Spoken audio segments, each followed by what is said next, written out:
Alors l'exercice 2, lui, c'est un exercice relativement classique, puisque vous avez un exercice avec un programme de calcul qu'il faut appliquer à différents nombres, et après, simplement, essayer de voir si on a toujours un même résultat. Enfin bref, c'est vraiment du classique de chez classique. Donc il y a quelques réflexes à développer.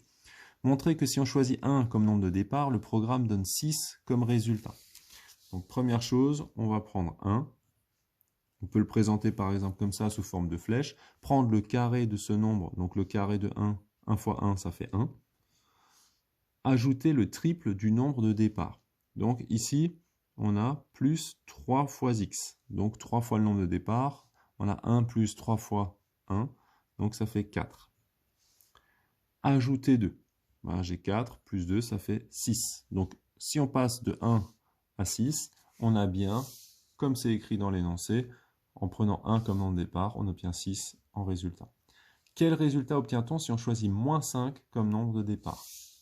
Alors là, c'est un peu plus délicat parce que c'est un nombre négatif, donc il faudra faire attention.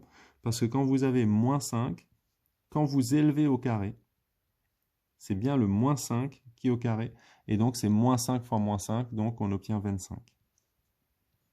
Ensuite, ajouter le triple du nombre de départ. Donc, on ajoute 3 fois moins 5. 3 fois moins 5, ça fait moins 15. Donc, 25 plus moins 15, ça donne 10. Dernière chose à faire, on ajoute 2. 10 plus 2, ça fait 12. On appelle x le nombre de départ. Exprimez le résultat du programme en fonction de x.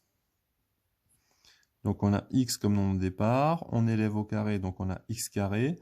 On ajoute 3 fois le nombre de départ, donc on a x carré plus 3x. Et enfin, on rajoute 2, donc on a x carré plus 3x plus 2. Pareil, ici, vous en avez fait déjà quelques-uns. Normalement, vous avez commencé même dès la 4e, donc vous devriez être parfaitement au point sur ce type de question. Question 4. Montrez que ce résultat peut s'écrire aussi sous la forme x plus 2 facteur de x plus 1. Donc, nous, on va simplement prendre l'expression algébrique ici. On va la développer avec la double distributivité qu'on a vue en 4e.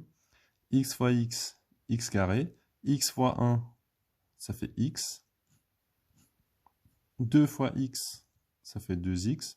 Et 2 fois 1, ça fait 2. Si on réduit, on a x carré plus 3x plus 2. Et donc là, on peut donc affirmer que les deux expressions algébriques sont identiques une fois développées puis réduites. Et donc que le résultat peut bien s'écrire sous la forme x plus 2 facteur de x plus 1. La feuille du tableur suivante regroupe des résultats du programme du calcul précédent.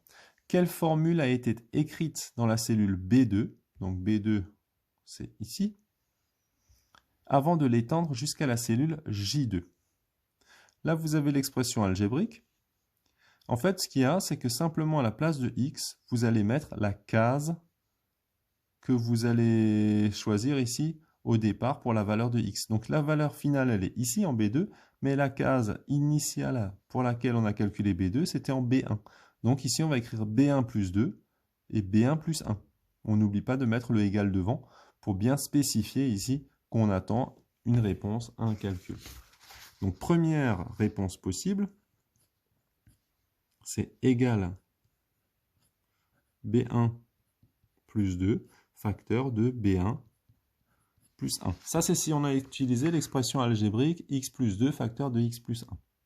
Mais on a vu aussi que cette expression algébrique, elle pouvait s'écrire x carré plus 3x plus 2. Alors peut-être que parmi vous, il y en a qui ont écrit égal B1 fois B1, donc ça c'est le x carré, plus 3 fois la valeur de B1, plus 2. Donc là, il y a les deux qui sont possibles. Moi, je privilégierais peut-être la première, tout simplement parce que dans la case qui est ici, on a x plus 2 facteur de x plus 1. Trouvez les valeurs de x pour lesquelles le programme donne 0 comme résultat. Alors ici, vous avez, quand on regarde, l'antécédent de 0, donc il y en a 1 ici et 1 ici. Donc on a moins 2 et moins 1. Donc ici, x peut prendre la valeur moins 2 ou moins 1 pour que le programme donne 0 comme résultat.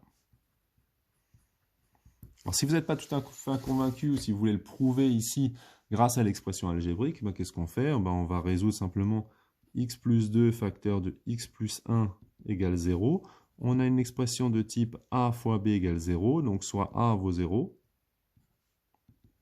soit b vaut 0.